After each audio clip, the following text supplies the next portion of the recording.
And we're live. Welcome, everybody, here to the Lakers Lounge podcast. I'm Anthony Irwin, senior Lakers insider, as well as lead Lakers content creator for Offside, joined on this fine Sunday evening. I guess it's bedtime for my kids. So it's Sunday night by my account out here in Texas. But yeah, we are just kind of chugging along, right? Off season is well underway. Teams are making trades. Options are being picked up. Options are being declined. Teams are pushing back those decisions with free agents that they are at least in contact with. And meanwhile, we have the Lakers, who tendered a qualifying offer to Chris Magnon. But yeah, today on the show, we're going to be talking about the lack of stuff that we have to talk about. We did get an interesting rumor over the course of Sunday afternoon about LeBron James and Miami and the ultra rare double sign and trade. So I guess we'll talk a little bit about that. But honestly, today's show is all yours. It's the Sunday before kind of the busiest week in the NBA's offseason. It's the 28th, right? And the first is when things really starts popping off. So have at it. If you guys have any questions or comments or notes for the show or theories or trade proposals, go ahead and hit me with them, and I will get to as many of those as I possibly can. Also ask Twitter for some, so they will give me a few of those as well. As always, if you guys want to, guarantee that your topic is covered here on the show without having to pay for it by a super comment, send it in the form of a 5-star review on iTunes, and I get to those every week whenever I see them. I was looking today. The last one we got was like a month ago. So you guys got to fix that, man. I worked on a Saturday, and I haven't gotten an iTunes, a 5-star iTunes review in a month. That is unfair. That is mean. At the very least, hit me with a like. Hit me with a subscription here to the YouTube page. Turn on those notifications, and then if you guys are listening to the show in the morning, turn on. Go ahead and sorry, got a text. Go ahead and subscribe to the show wherever it is that you get your podcast, preferably on Odyssey, but honestly, it does not matter. It was funny over the weekend. Somebody was like, nobody uses Odyssey, and then spelt it like the Odyssey. And I was like, yeah, I know. I don't even use Odyssey. But if you choose to use it, it's a perfectly fine. I honestly don't get to listen to podcasts anymore because I don't have a commute to work. So, but whatever it is that you choose to subscribe to podcasts with is perfectly fine with me. Have I told you guys my James Worthy podcast story? There's a bunch of new people here. You know what? Let's go ahead and get the vibes right. We'll start with that little story, and then I'll dive into some of the, there's nothing concrete to talk about here.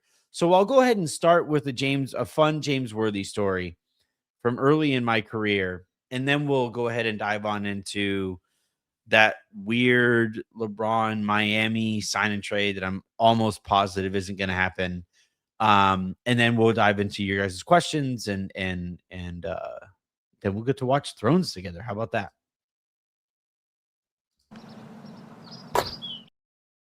So let's see. This was, probably 7-8 years ago, maybe even 8 or 9 years ago. This was back when I was still hosting Locked On Lakers, and I think Harrison was still my co-host. But what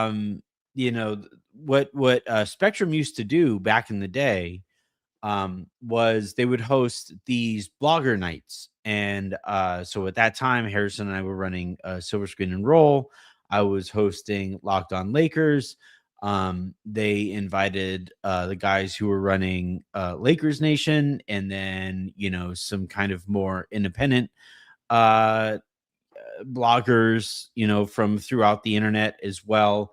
And what you would do is you would show up and you would have kind of like a car wash situation where, like, you would sit down for like 15 minutes with various hosts, and they would kind of, they would sit down with you for as long as they could, and then they would go and get ready for their show.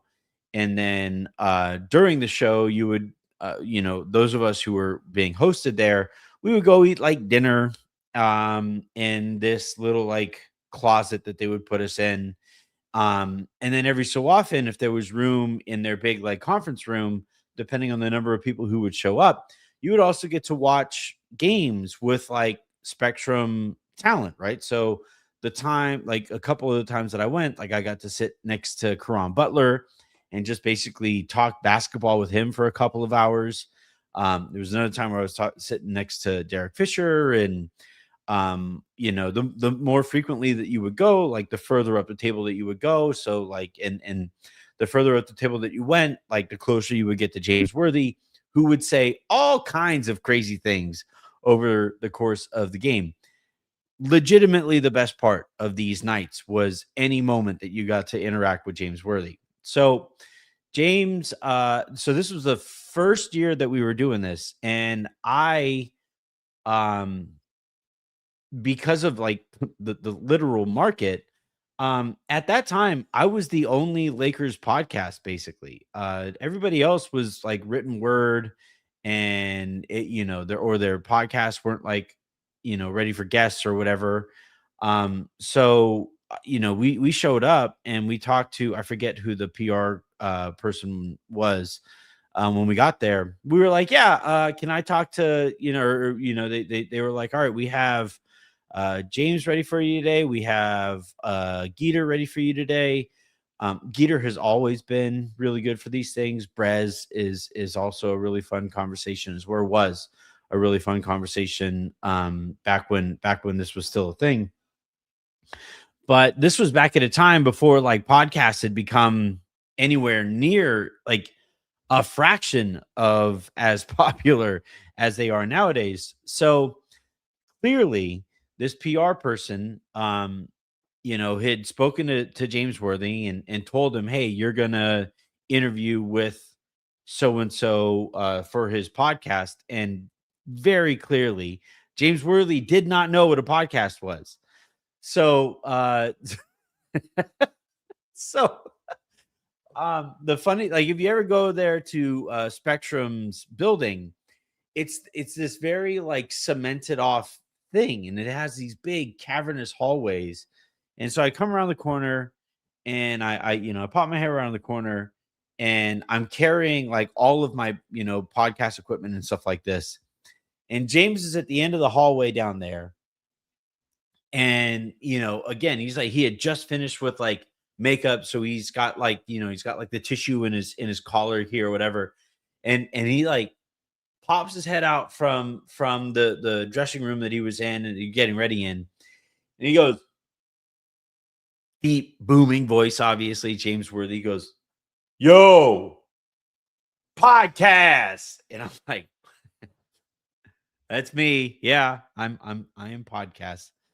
And we get ready to record. He's like, I'm supposed to talk to you. And I'm like, yeah, I'm gonna set up in here. Thanks, James. Yeah, I'll see you in a bit. I'll see you in a second. Like this. And by the way, this is really early on in my career. I am terrified of talking to anybody.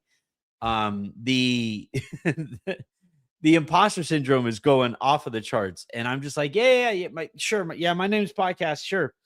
So we get ready, we do this first interview, and it was a lot of fun. We were talking about at that time, it was at a time where like bigs started shooting threes. So we spent a lot of time kind of talking about like modern geometry of basketball and floor spacing fours, and how his game would have fit, seeing as he was kind of a small forward who played down to power forward at a time where the Lakers were running and gunning to the extent that they were. Had a really fun conversation there.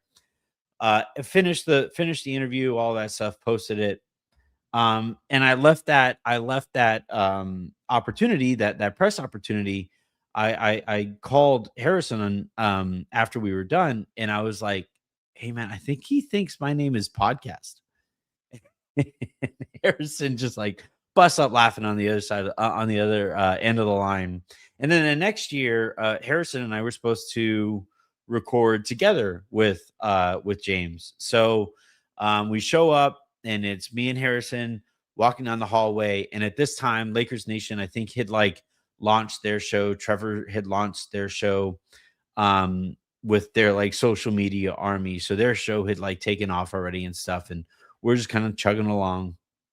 I poke my head around the corner, and see James there at the end of the thing, and same thing. He's got his like tissue paper on the on the inside of his collar popping out. He had just gotten out of makeup, and he's like, "Yo, podcast," and I'm like, that's me. And Harrison busts up laughing. He's like, "Yeah, he definitely thinks your name is podcast, man." So we like go into our little room, our little cubby hole, and I set up like the mic equipment and stuff like that, get ready for the few people that they're going to send our way over the course of this interview. And James happens to be the first one there, and he goes, how you doing, podcast? And I'm like, "Ugh, all right, hey man, this is awkward, but actually my name's Anthony." And he goes, "I know, man, I've been fucking with you this whole time." He goes, "Hey Anthony, how you doing? How's your family holding up?" And I'm just like, jaws on the floor, just my name. And so we finished this. We finished that episode, or we do that interview, a little 15-minute interview, as well as a couple other 15-minute interviews that we kind of piece together for a longer episode and kind of go on our own way. And get home, and I tell my parents, like, "Dude, I think James really knows my name. Maybe. I don't know." And but shouts to James Worthy, man. He was just always so incredibly nice and thoughtful. And yeah, at some point, it was funny because right before I got laid off from SB Nation, Silver Screen and Roll, the idea that I was going to pitch those guys on was, "Hey, what if we pitch James Worthy on being like my permanent co-host, and he and I do uh our show together, and split it however you need to split it to be able to bring him on and stuff like that." And like a week later I got laid off. So that's what they thought of that idea. Let's go ahead and dive on into free agency. All right. So weird thing happened over the course of today being Sunday. My wife and I have been, or had, well, basically for the last like 2 months, I have been working on our garage. And it might even date back even further than that. It all kind of started because our garage door, we have a three-car garage set up, and the main door, the big door, the spring on that thing broke.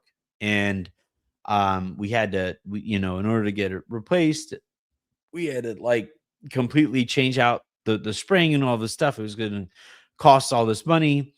And I turned 40 in October, and Jen had been asking me, "Hey, what do you want to do for your 40th? Where do you want to go? What, like, do you want to do like a big party? Do you want to do this? Do you want to do that?" And I had thought about it, and I was like, "Well, shit, we're going to be doing a lot of work on the garage anyway. What if we do a golf sim?" And and I pitched Jen on the idea, and she's like, "Well, how much do you think that's going to cost?" And I was like, "Well, the big kind of 40-year-old trip that we were going to take was probably going to be around 10 grand anyway, when you factor in flights with the kids and hotel and all this other stuff.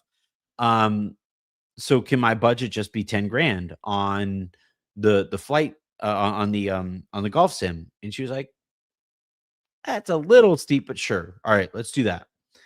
I did this knowing that it was only going to cost like 3 grand, and and that's what it wound up costing or whatever. But like as part of doing the golf sim, like basically what I needed to be able to do was open up a whole bay of our garage so that we could do that there, and then we can have room for my car and then also room for Jen's car. And in order to do that, like I needed to, like we had a big junk pickup, and then I had to build a storage shed out in the backyard to put all of the stuff that I do the lawn with. It's been a whole fucking thing. And finally today was the day that we did all of the work necessary to open up room for my car and her car after having built the golf sim. And so it was like, just working our asses off. It's hot and it's humid and I'm sweating. I had to take my phone out of my pocket because of the moisture that I knew was coming off there. So like I pick up my phone at one point, realizing shit, I haven't had my phone in my pocket all day. What's going on? And I have like 5 texts about this hypothetical about that apparently Brian Windhorst had mentioned, I think, on a show or in a radio availability kind of thing, um, about a sign and trade between the Lakers or a double, I guess, sign and trade between the Lakers and the Heat, where LeBron would go to Miami and Andrew Wiggins would come back here to LA. And so I get all those texts about it, and I'm kind of running through the hypothetical with the various people that I'm talking this out with. And eventually, where I kind of land on is like it's just not realistic. Sign and trades where it's one player being signed and traded, those are tricky enough. A double sign and trade and adding all of the variables where like you have to arrive at a number with that player has to want to go to that city or that team. You have to get those teams to agree to the assets swap that would make that all possible. Like it's a giant walking talking migraine. And when I was asking people about it, kind of walked away from those conversations thinking I just don't necessarily see it. But for the sake of a hypothetical, and because there ain't shit else going on, let's go ahead and talk through what that would mean and the benefits and the risks involved in doing it. So first and foremost, you trade away LeBron James, and especially if you trade him for somebody who like Andrew Wiggins, you are saying goodbye to a whole bunch of offensive creativity. Now, the Lakers might think, and some of you listening to the show or watching the show right now might think that the Lakers have enough of that offensive creativity between Luka and Austin. So, like, fine, we can sacrifice some of that if it means getting a little bit more athletic on the wing. And also critically here for the Lakers in terms of managing the cap and their money here moving forward, it keeps a cap slot open that is going to close, whether that be after next season or after the year after that. Like, you're going to lose LeBron James, and you're going to lose him for nothing because whatever team that he finishes his career on, they are going to lose him to retirement. You don't get to trade him to some other team.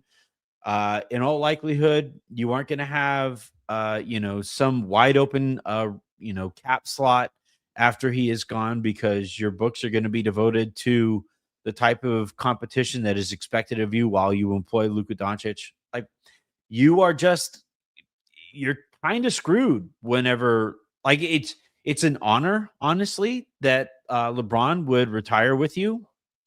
And it's something that there are certainly people within the walls of the Lakers facilities who would love to see LeBron James retire a Laker. I think there's a big part of LeBron himself who would like to retire a Laker. But also it does put you behind the eight ball whenever it is that he retires, and you lose a talent of LeBron's caliber without getting anything back.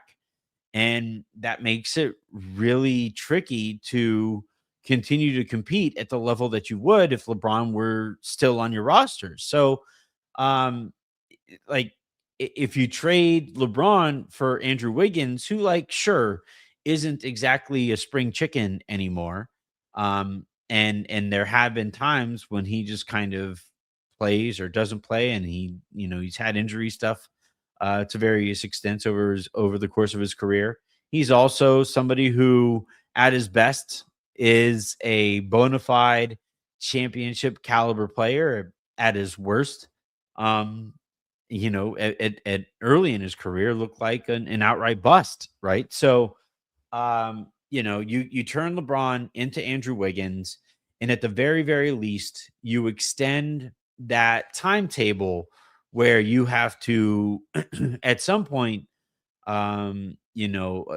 keep that salary slot open with a productive NBA player. So whether that's Andrew Wiggins as he gets older, whether that's the player that you eventually sign and trade Andrew Wiggins for, whatever it is, like it opens up a little bit more flexibility. It extends the runway that the Lakers would have to work with as they try to eventually replace LeBron James. So you got that to take into account. Um, Also, like, from LeBron's standpoint, um, has this chapter with the Lakers run its course? Obviously that's for him to decide, and it's for him and his people to decide, and it's for the Lakers to decide with him as well. And that's a factor in all of this too. But at the end of the day, I don't think it has.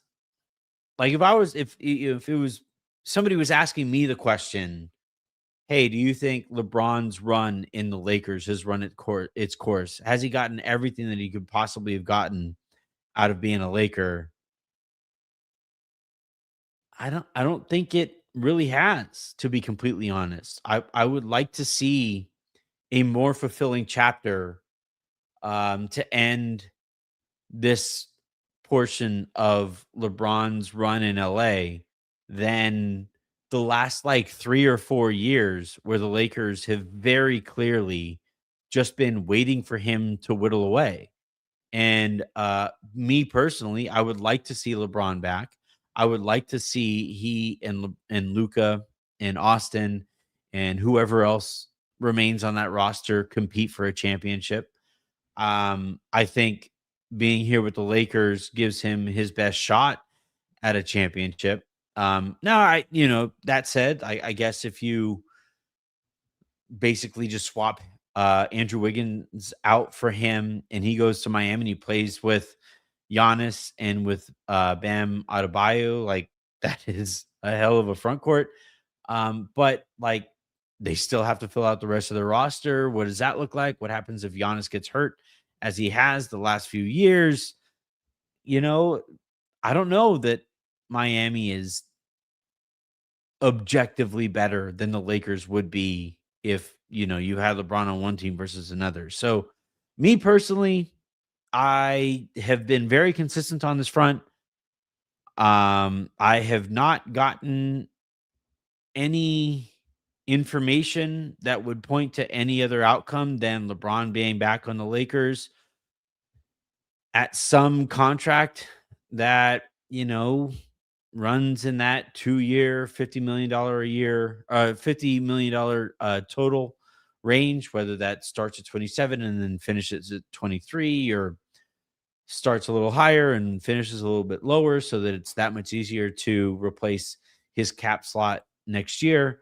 Whatever it might be, I would still like to see LeBron back on the Lakers. I just think if you swap out him for Wiggins, the fit might be a little bit better. Wiggins is a better defender than LeBron is. But what you give up in, perimeter defense, or no, what you gain in perimeter defense, you give up probably more so in just on ball creativity, and like you lower your team's offensive ceiling by swapping LeBron out for Andrew Wiggins, especially given the way that we just saw him play against Houston. To me, it's still kind of a no-brainer. Just bring this dude back, continue to build out the best roster that you can around him. But it does sound as if there are certainly some people there in the Lakers organization who are like, the Chappelle show, like, wrap it up thing that, is a bit of a bummer that there's anybody in that organization who might feel that way.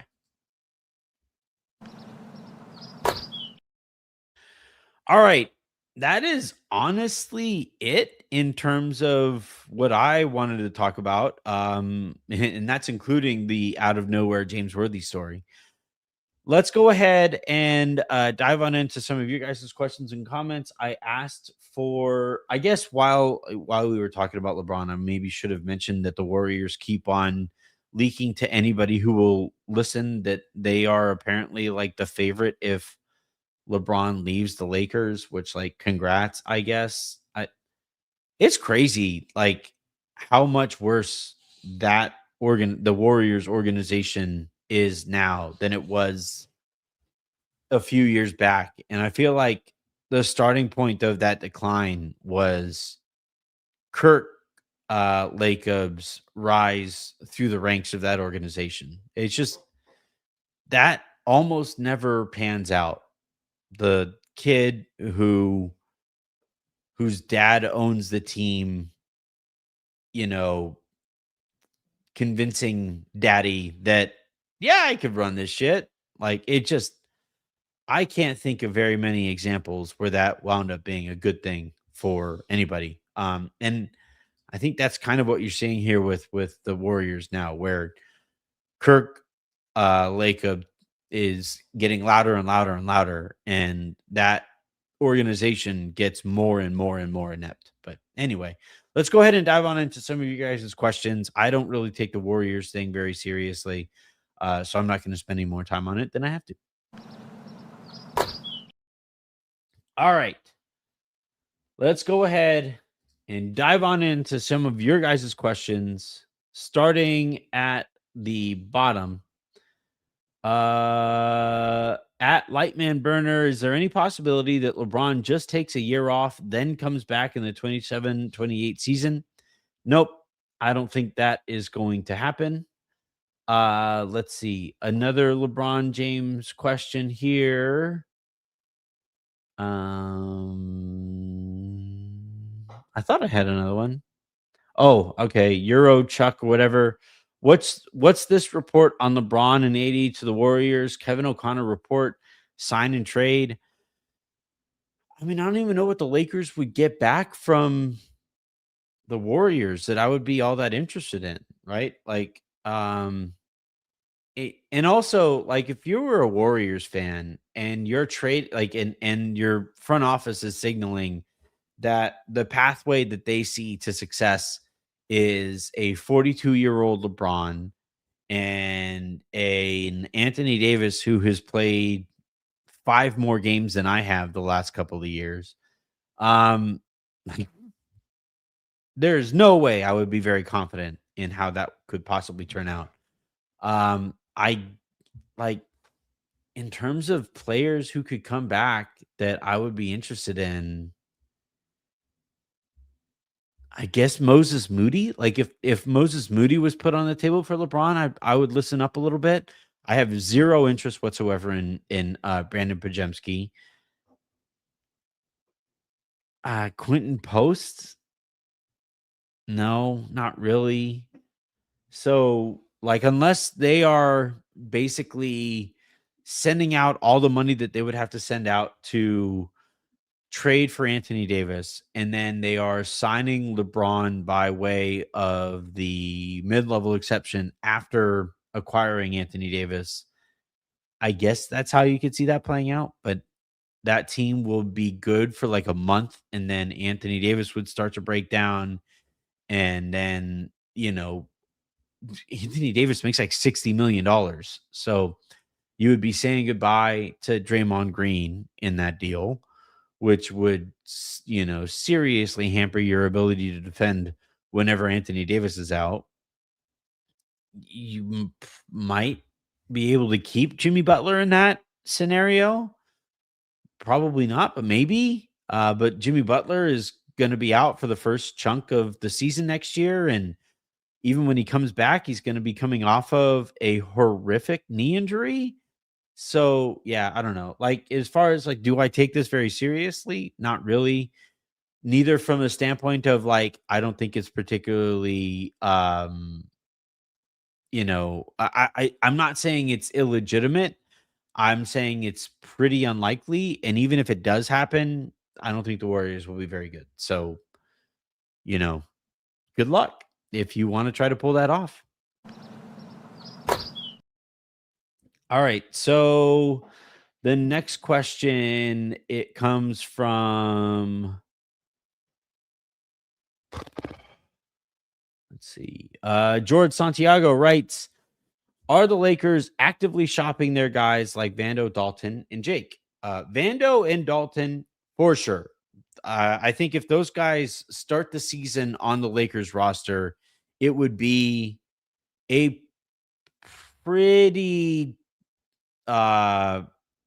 big failure on the part of the Lakers front office, because like the thing that we have learned about team building under this collective bargaining agreement is that the one thing you cannot have and still compete viably is dead money on your books. Like in lots of it, right? Chunks of dead money on your books. Guys who are making anything, higher than like the biannual who or biannual and above who don't play, um, who a coach doesn't trust, whatever. Like that dead money is such a just critical baseball bat to the knees. And the Lakers, like I think that JJ Redick manages Jared Vanderbilt poorly. I wish that JJ was a little bit more creative in terms of ways that he utilizes Jared Vanderbilt. But so long as JJ Redick is your head coach and Jared Vanderbilt very clearly doesn't fit into the head coach's ideologies on the sport, then you got to find some other way to use that 14, $15 million that Jared Vanderbilt is going to make next year than the 4 weeks out of the season that you're like, hey, look at Vando go. So and same can be said about Dalton Connect, who in November will knock down a few threes, and you'll be like, dang, look at this guy go, and it'll be like, and I'll remind everybody, hey, remember October, November, Cam Reddish and what that guy looks like. And everybody will be like, oh, come on, you hater. You're this, you're that. Gosh, why don't you cover another team? Because you don't even like the Lakers. And I'll be like, just wait. And then the calendar will turn to December and it'll turn to the following calendar year. And Dalton Connect will still somehow not know the playbook and not know where to be on either side of the ball. And everybody will kind of remember, oh, yeah, that's right. And they'll be like, why didn't you trade him in the offseason? It's like, I told you guys should have been trying. And that's where the Lakers currently stand right now, where those two guys, those two guys and first round draft capital, plus maybe DeAndre Ayton, depending on who it is that they would be sending that player or those guys out for. Like that is, kind of this year's draft or trade package du jour. And so like, in that, every team that I talk to says, yeah, the Lakers are offering Jared Vanderbilt, Dalton Connect, DeAndre Ayton, first round draft capital. What can we get ourselves? And we'll see what that eventually lands. I think what happens at the center spot is going to kind of dictate what those guys are used for. In that, like, if the Lakers do wind up renouncing LeBron James and do wind up renouncing Rui Hachimura, and then they go out and sign, say, Walker Kessler to a really big, uh, restricted free agency offer. And if they land Walker Kessler, then they would look to use Vando and Aiton and Dalton and first round draft capital to go out and get, say, like Cam Johnson, and you would go into next year with the starting five of, and you would, use whatever cap space is left to bring back Marcus Smart, and you would go into next year with Marcus, Austin, Luca, Cam Johnson, or Rui or whatever, and Walker Kessler. But yeah, as it stands right now, it's just, this kind of waiting game that the Lakers are, trying to take advantage of.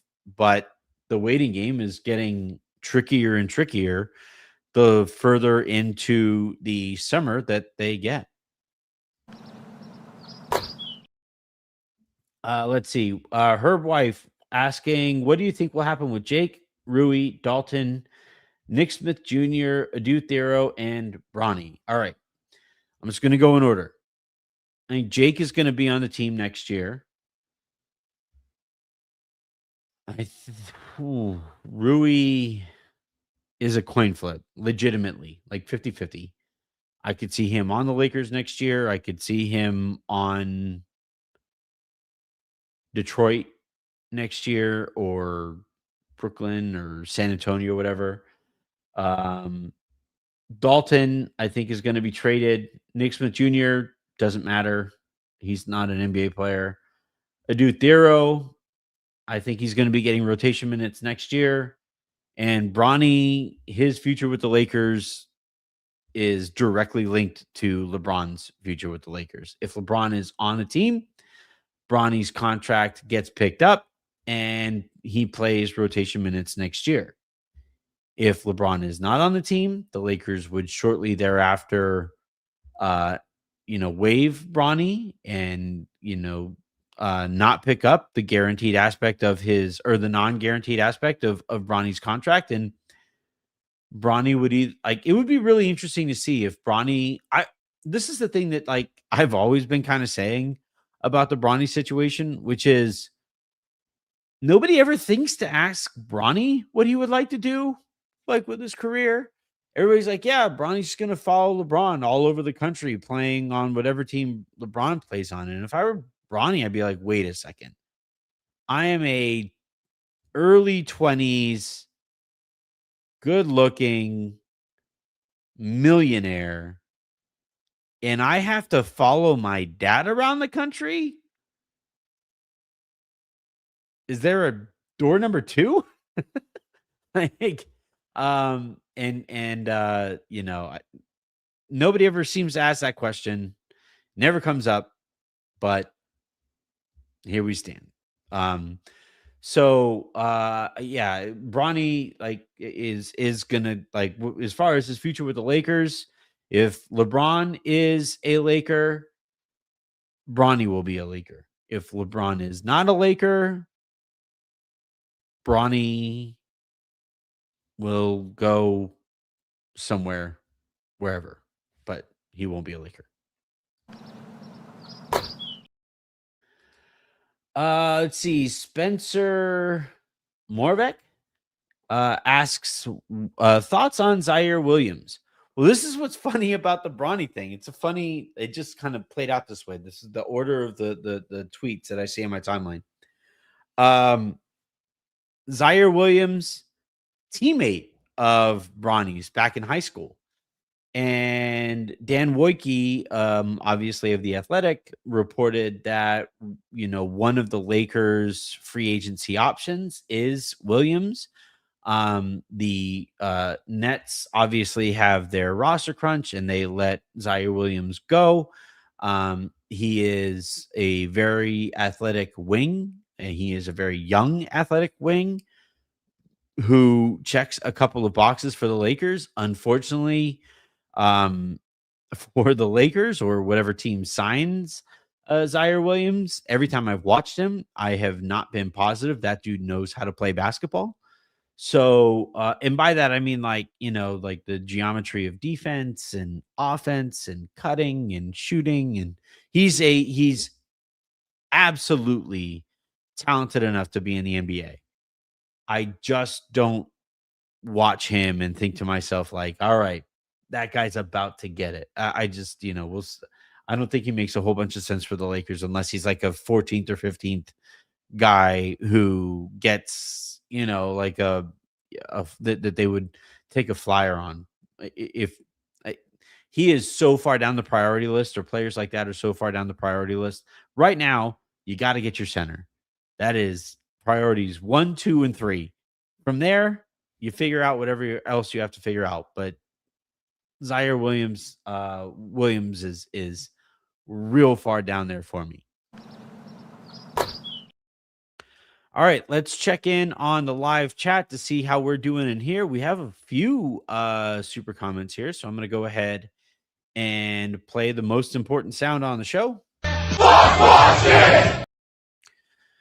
All right, the first question that we have comes from Greenlight Transport 8320, who writes, "Forget Kessler and Watson. First round pick for Gafford, first round pick for Dort, and let's get the show on the road. Sign LeBron, Gafford, LeBron, Dort, Reeves, Luka. Let's go." Well, the issue there is that I don't see Rob using all of his first round draft capital on Daniel Gafford and Lou Dort. Those guys are both fine players. The Mavericks have basically been holding out for a first round pick for Daniel Gafford, but I think there's a reason that nobody in the league is interested in giving up a first round pick for Daniel Gafford, and it's that he's always hurt and he's an okay center. Like, that's it. I think he is somebody who, if I give up a first round pick for Daniel Gafford, I am getting back. Like we saw the Phoenix Suns send, Grayson Allen and Royce O'Neal and a first round pick to Charlotte today for Miles Bridges, and I think they got back like a heavily protected first round pick. Like if the Lakers send a first round pick for Daniel Gafford, they would hopefully get a either heavily protected first round pick or a bunch of second rounders back, because Daniel Gafford is almost the exact definition of mid in the NBA. Maybe a little above mid, but not by much. So I wouldn't give up a first rounder for him. Lou Dort is interesting in that you make OKC worse by acquiring Lou Dort, which would be kind of nice. But also, like, we saw him kind of fade in the postseason most recently, and that is something that makes me a little nervous. So I don't know if I would give up a first rounder for Dort, and especially if you're like doing OKC the favor of, helping them get all the way underneath that second apron and, completely clear up their salary situation. Also, if you do that, right? If you trade for Dort into your space, it'd be one thing if you could like get Dort for like Vando or something like that. Then I might be a little bit more interested. But if you're trading for Dort into your cap space and you have to say goodbye to one of LeBron or Rui for it, on top of giving up a first round pick, not really all that interested. So, but like if, somehow, some way the Lakers would only give up one first rounder for both of those guys, then all right, now I'm a little more interested.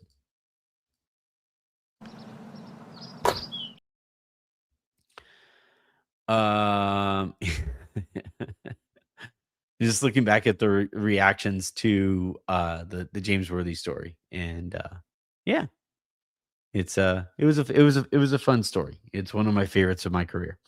All right, let's go to the next question here. Devon DeBerry Martin.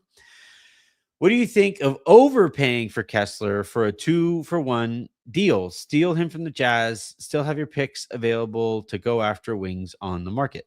The 2-for-1 being you're saying goodbye to both LeBron and Rui to sign Walker Kessler.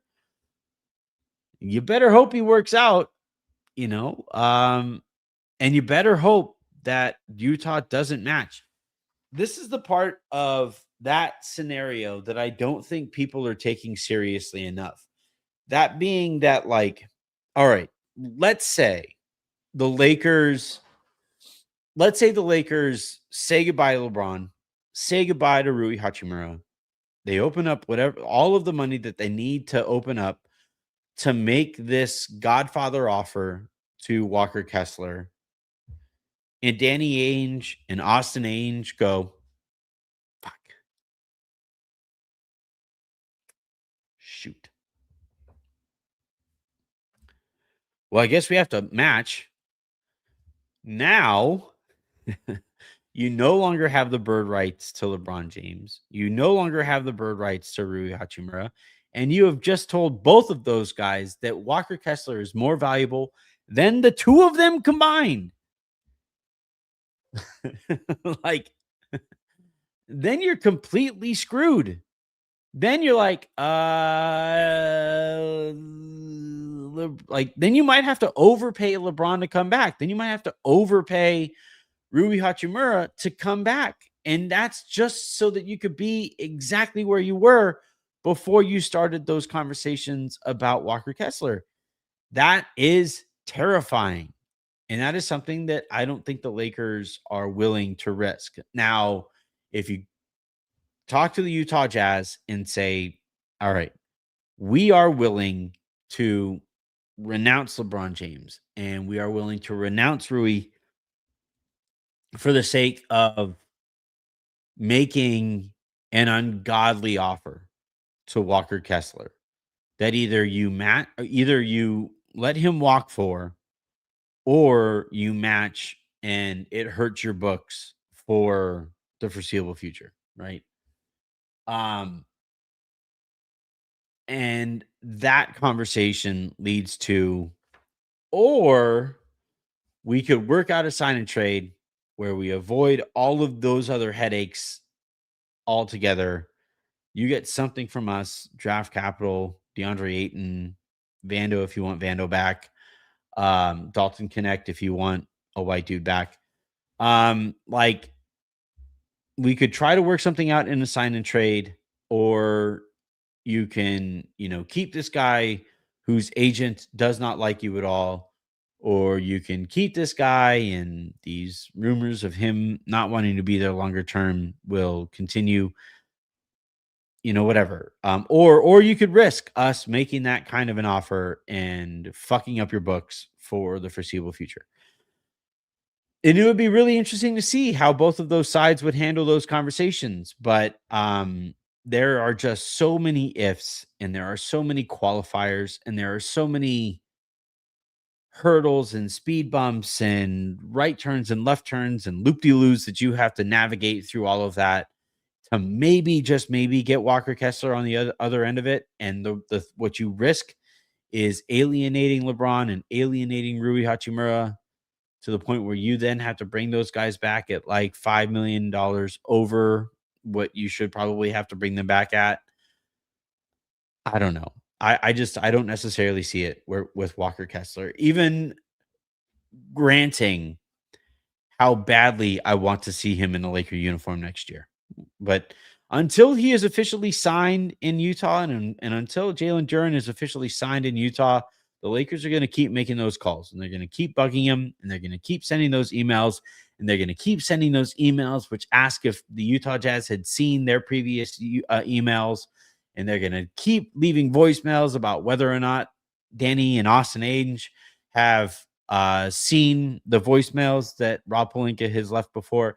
Those conversations are going to continue all the way up until the moment that Jalen Duren and Walker Kessler officially sign their deals. Until then, you're probably not going to get an official offer to LeBron.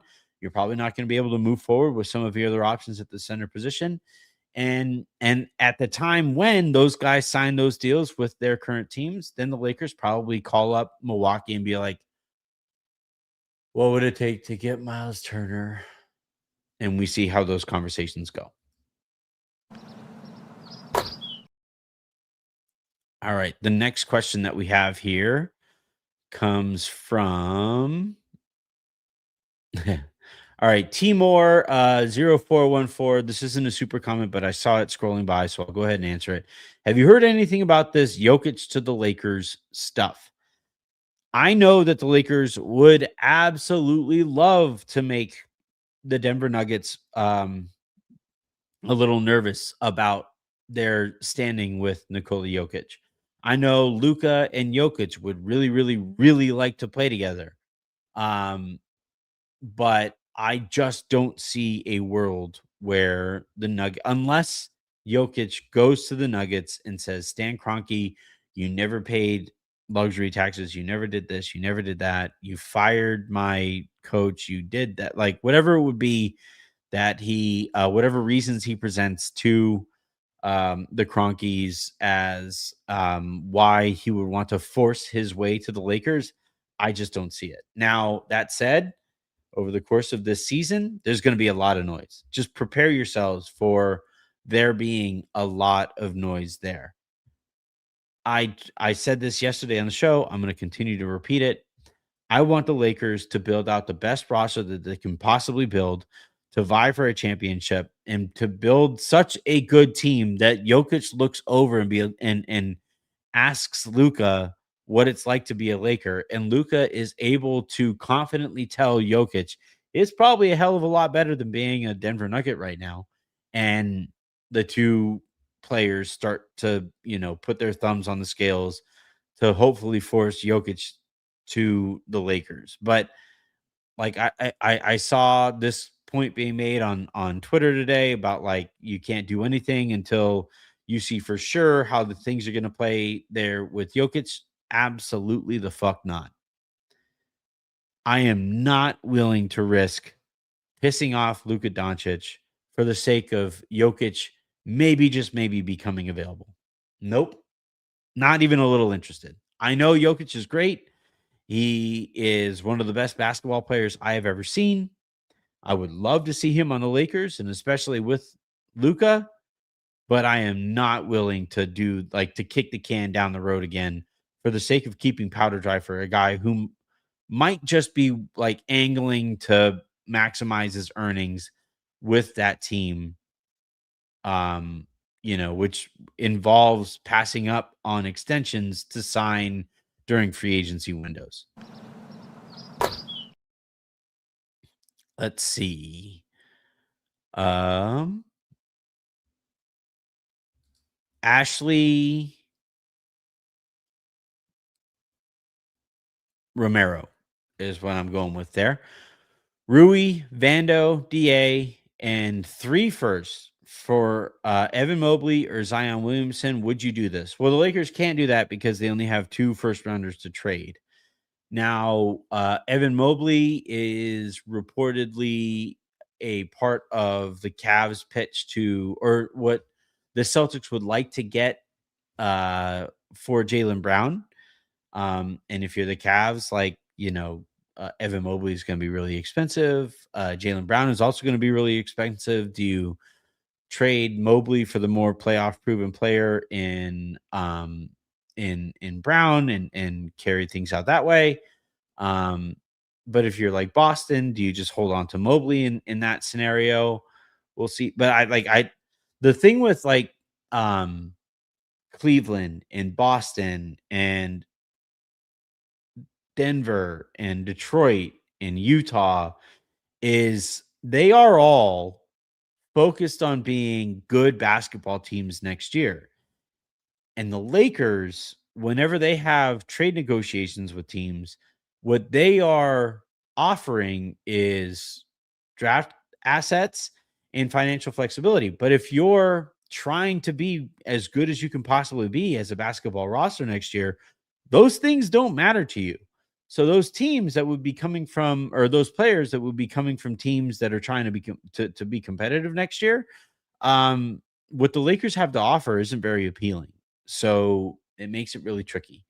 Now, as far as Zion, Zion catching lobs from Luka would be interesting. I'm not going to lie. I would be intrigued. My concern with Zion is I just don't think he's like mature at all. So like, all right, I'm not going to say which player it is, but there was a player that the Lakers were interested in trading for a couple of years back who they could have gotten and would have legitimately helped and would have aged pretty well to this point since the time that the Lakers could have traded for that player.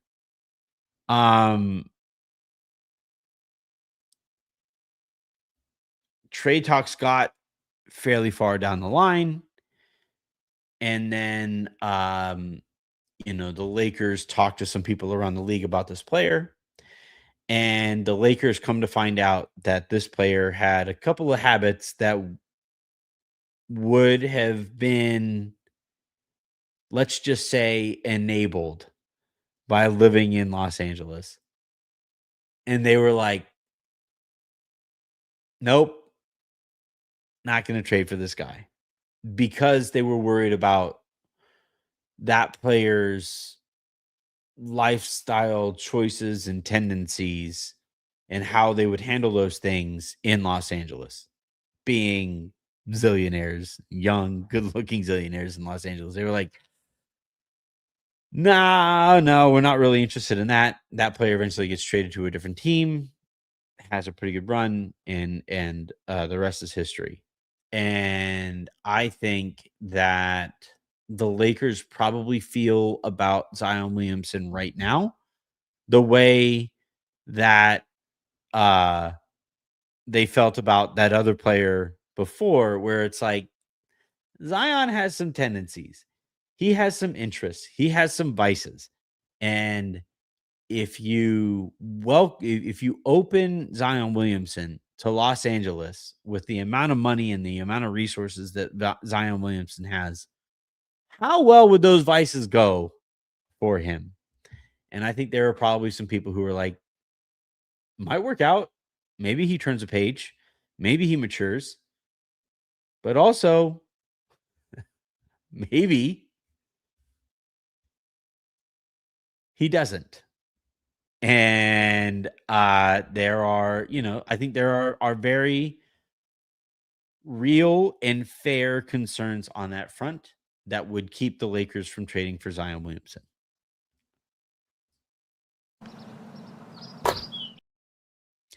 I did not like answering that question because I do not like talking about that stuff. All right, we move on to the next super comment that we have here, and we have, I think, a few more.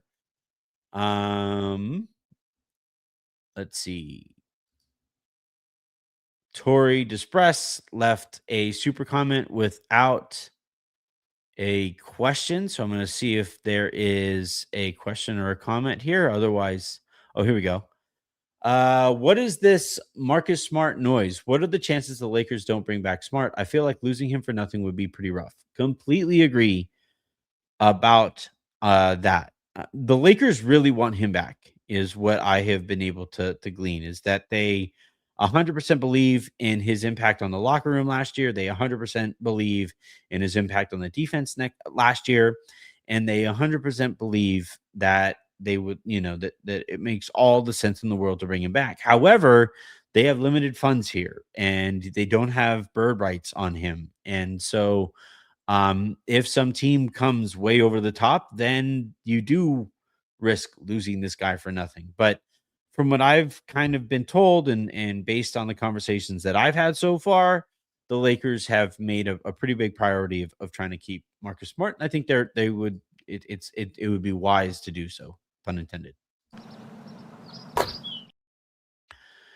Let's see.